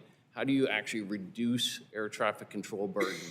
And a lot of that's moving away from voice command, moving toward digital communications. So the investment that the U.S. government, we suggest, would continue to make is in modernizing the national airspace, and industry will bring the right technologies to bear of how do we actually integrate our aircraft into that airspace. Well, thank you, and thank you all for being here. Mr. Chairman, I yield back. Gentleman yields. I now recognize Ms. Norton. Thank you. This is a question for Mr. Clark. As co-chair of the Quiet Skies Caucus and the member who represents the District of Columbia, which is plagued by airplane and helicopter noise, I support advanced air mobility technology that can reduce aviation noise. I am pleased we were able to get advanced aviation mobility provisions included in the FAA Reauthorization Act of 2024.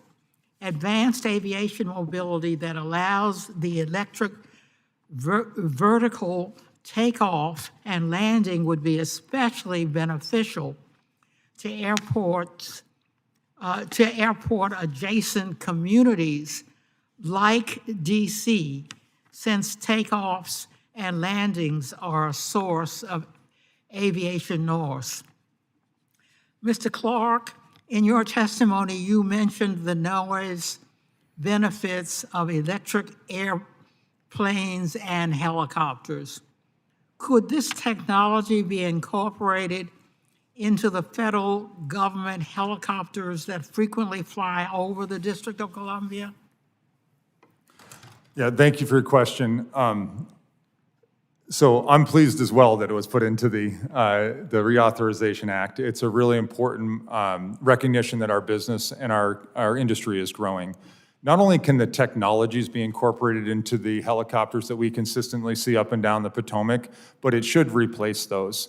A lot of those executive transport helicopters, the safety can be increased by these types of aircraft, and ultimately I do think that our generals and our dignitaries here should be carried around in aircraft that are not polluting the noise up and down the Potomac, cost less, and are safer. There's no question that it can do that. You know, one of the things about the commercial traffic in and out of DC, and elsewhere, but specifically into Reagan, 20% of all flights are under 200 miles right now. That is within striking distance of our aircraft and other people's in this industry today. That's a huge reduction, and battery energy density and other technologies are increasing the performance of this aircraft on a regular basis. This is my senior thesis in college, by the way, more than 20 years ago. That's when I started this whole adventure in beta. Battery energy density has tripled since the first time that I put all of this together. That means that the range more than triples. So we can not only do it with all the helicopters you referenced going up and down the Potomac, but we can do it for transient airplanes that are coming in from the regions around Washington, D.C. Mr. Clark, what else can Congress do to facilitate the development of low-noise advanced aviation mobility? Yeah, I think your continued support and alignment with the FAA is most important. Our industry, as pointed out previously, is well-funded. The technology works. We're flying all over the world. We're flying in Norway. We're flying down in New Zealand. We're flying all over the country. What we need is the unlock of type certification. And so when the FAA and us agree to a particular set of rules, those rules have to be consistent and they have to be held accountable. The FAA does, for timely responses to our entire industry. Once we spend the millions and millions of dollars we do to prove something is safe, we need the FAA to adjudicate on that efficiently, and we will realize the dream in the world that we just kind of described out over here in the Potomac. I yield back. Gentlelady yields and now recognize Mr. Under for 5 minutes. Thank you, Mr. Chairman. And thank you for all our witnesses being here today. Advanced air mobility, AAM, is transitioning rapidly from conception to reality. These aircraft and technologies can improve safety, increase access to rural communities, support emergency responses, and boost American manufacturing. However, that future relies on the FAA properly enforcing the laws Congress passes and doing so in a way that encourages innovation rather than hinders it. Mr. Rose, I was reading your testimony. I was very pleased to see on page 5 you shouting out H.R. 4146, the Pilot and Aircraft Privacy Act of 2025, or PAPA, that is my bill, which you said provides robust privacy protection to ensure ADS-B data is used only for air traffic and safety purposes. Exactly the point of the bill. If ADS-B is being used by, I'll say, bad actors to, monetize airport landing fees, that's going to discourage folks from employing ADS-B, or adopting ADS-B in the first place, or using it, turning it off if they're not. You mentioned in your testimony 65,000, I assume mostly general aviation aircraft, currently lack ADS-B out, and I think the FAA on purpose, required. I'm a pilot myself, and I adopted ADS-B out right away because I'm an instrument-rated pilot, so I fly in Class Bravo and Charlie airspace all the time. So those 65,000 aircraft, they're mostly, I would imagine, in rural, non-towered airports. What can we do to encourage adoption? Because I don't think I'm quite ready to mandate ADS-B out on a crop duster or someone's Piper Cub that they, fly on the weekends, not venturing far out of the flight pattern. I think this is a great topic. Thanks for bringing attention to this. Thank you. I think it's very unfortunate that ADS-B in 2025 is not more broadly adopted across the United States. It's really about safety. And I remember when I first heard about the mandate, I was a relatively new private pilot at the time, and I called my local aviation shops at Spirit of St. Louis Airport where my plane was, and I started talking to them, and everyone wanted to sell me a new Navigator or a new glass panel or something. And then I ran into an article in one of AOPA's publications. You can do ADS-B out for $3,500. And, I think now there are even portable options that are less expensive than that. I mean, that's it. It's about privacy and it's about cost and also what ADS-B could potentially be used for. And I don't think it should be used for fee collections. It should be used primarily for safety and collision avoidance and situational awareness in the cockpit. I think it's very unfortunate the conversation has shifted more towards fee collections. I'm very... Yeah, It's just it reminds me of red light cameras, which was an issue in Missouri for a while. You also mentioned, Mr. Rose, that the FAA has been developing ACAS-X since 2008, but progress remains delayed. What is the main bottleneck there at the FAA, and how might we accelerate the deployment? Well, it's two things. It's industry and the FAA. So the industry, I think, except with the exception of Reliable Robotics, I think has failed to bring this technology to market quickly. Okay. That's our radar that we're developing in-house, which will be the first commercially developed electronic scan array antenna radar. Will utilize the FAA's ACAS-X algorithm for collision avoidance purposes, and this will then give the FAA something to regulate. I also just very recently, actually during the government shutdown, the FAA continued to work on safety-enhancing technology certification, and they just recently published 2 TSOs for comment. I think we have until the end of the month now. That would put out new standards that would utilize ACAS-X. So I really think the FAA should be commended for that work. Terrific, thank you. I yield back, Mr. Chairman. Gentleman yields, and now recognize Mr. Stanton. Thank you very much, Mr. Chairman. Advanced air mobility is moving into an exciting area and holds a lot of promise, especially for aviation-dependent states like my home state of Arizona. I'm excited to have leaders like Governor Hobbs and Mayor Gallego and great companies like Honeywell who have helped position Arizona as a national leader in aviation innovation. But AAM is entering a period of real-world pressure where the technology is racing ahead, but the systems on the ground are struggling to keep up. Around the world, other countries are already adapting. China has certified eVTOL aircraft for commercial use. Europe is steadily moving forward toward routine demonstrations. These other countries are gaining the operational experience that positions them as leaders and ultimately determines how these systems function, both commercially and militarily.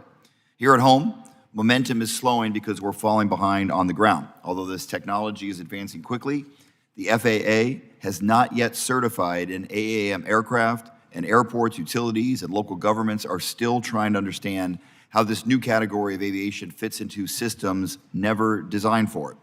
As the committee continues its important work, we need more than enthusiasm. We need clarity. How will the FAA and industry demonstrate AAM under real-world conditions with real operational evidence? How do these aircraft operate in mixed airspace? How much workload do they add for controllers and legacy operators? How does charging affect the grid? How do we preserve emergency and public safety priorities under this stress? These are important questions, and the answer should come from environments capable of generating decision quality data. In Arizona, we've had to solve these challenges out of necessity, forcing coordination across systems long before AAM entered the picture. When I served as mayor of Phoenix, our aviation system faced demands few regions encountered all at once: rapid growth, heavy commercial activity, constant training flights, long distances between communities and tribal nations, and year-round emergency operations in extreme heat. If AAM can operate predictably in Arizona, it's a strong indication that it can work in many other parts of the country. And that's the kind of evidence I hope that this committee hears more about. With that, my first question is for Mr. Pecoraro. Based on what you are hearing from state aviation officials and airport directors, where are the biggest gaps between operational planning AAM requires and what the FAA is preparing for now? Thank you, Mr. Stanton, for that question. I think what the states are most looking forward to seeing from the FAA is a lot more clarity on some of the issues that you were talking about. We need clearer ideas and final plans for what vertiports need to look like. We also are very interested in seeing national standards on charging equipment. We don't want to see airports having to equip with different ways to support different aircraft. That's very expensive and counterproductive.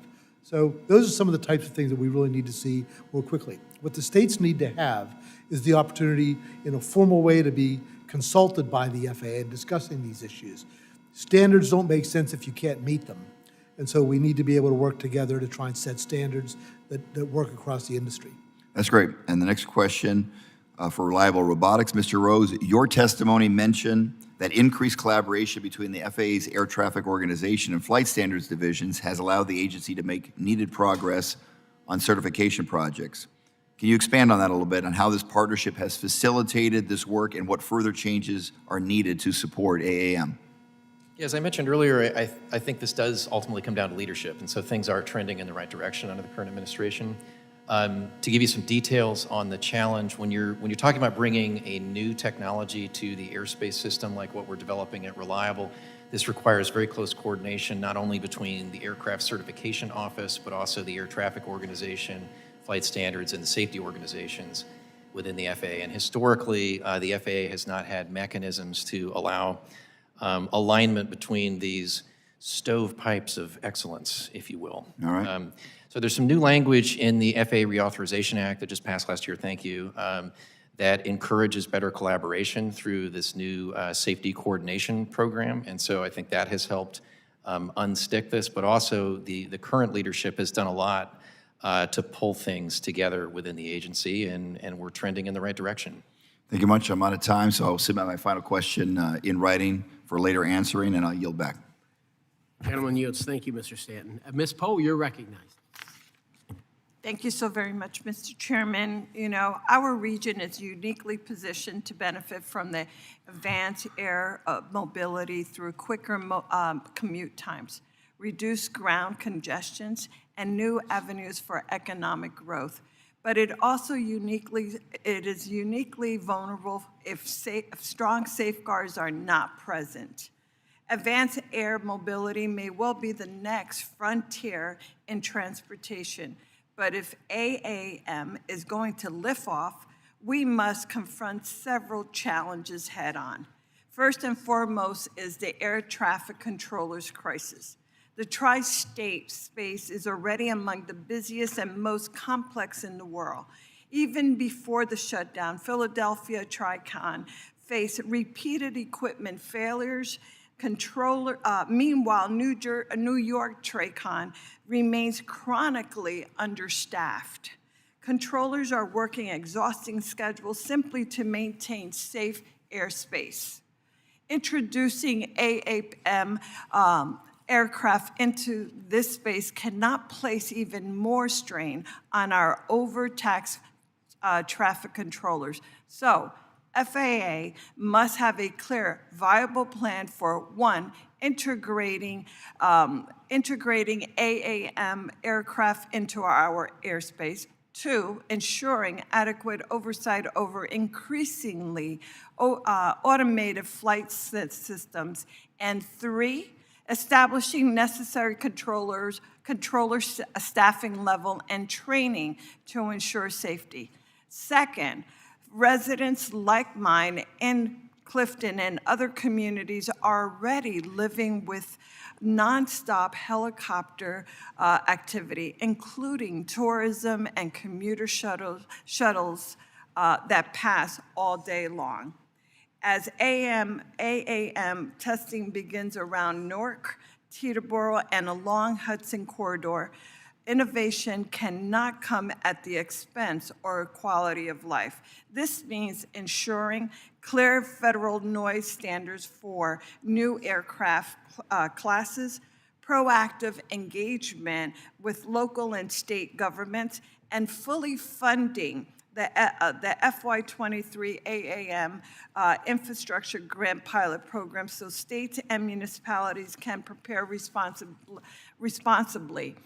New Jersey and New York are doing their part. The Port Authority, the NJDOT, and the regional planners are studying potential routes and environmental impact, but state efforts alone aren't enough.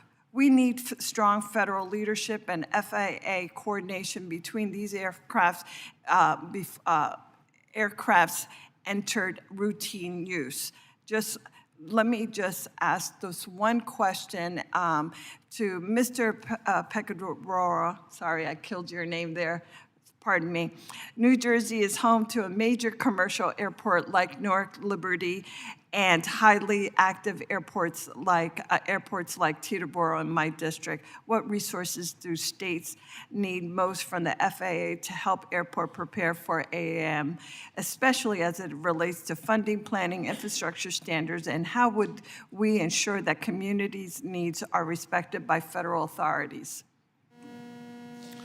I think you already have a strong infrastructure in the area to around those airports, for public input, is my understanding, and hopefully that's able to be maintained going forward as we discuss advanced air mobility operations. I think that one thing, as we've talked about here today, is that those operations will be cleaner and quieter, and I think that's going to be a big contribution towards public comfort with advanced air mobility operations. Beyond that, to the initial part of your question, funding for planning is key. It's important that we be prepared for the integration of this activity. We all know it's not going to happen next month, but it's coming soon, and airports need to be prepared. And we need to be discussing these issues and creating more public awareness, and particularly what I like to call public engagement with local elected officials. Too few local elected officials, state legislators who are going to have to make critical funding and planning and zoning decisions around these types of operations are even aware that this is imminent. And I think that there's a big job to be done very soon in trying to make people more aware of that. Thank you so very much. I have 2 seconds. Let me just say I thank you for that. Local and state officials are absolutely critical in making this work. There are many, many questions on multiple other areas, especially on labor and other type of needs, as well as training and staffing. But thank you so very much. Thank you, Mr. Chairman. I yield back. Thank you. Ms. Hoyle, you're recognized for 5 minutes. Oh, you don't? No? Very well. Thank you. I don't believe we have any further questions from members of the subcommittee. So I conclude this hearing. I think this is a step in the right direction. We had these roundtables, and it's bipartisan, and I think these roundtables, yesterday we had one. I see some of the folks sitting behind you were at the roundtable. I think that's a step in the right direction, but yeah, it's including everybody. It's AAM, it's all of it. And you have my commitment that your voices will be heard, your concerns will be heard as we continue to modernize the NAS or ATC, whatever you want to call it. But I believe this is a step in the right direction. Good to be working with my new the minority member here. It's going to be fantastic. And God bless you all. This subcommittee stands adjourned.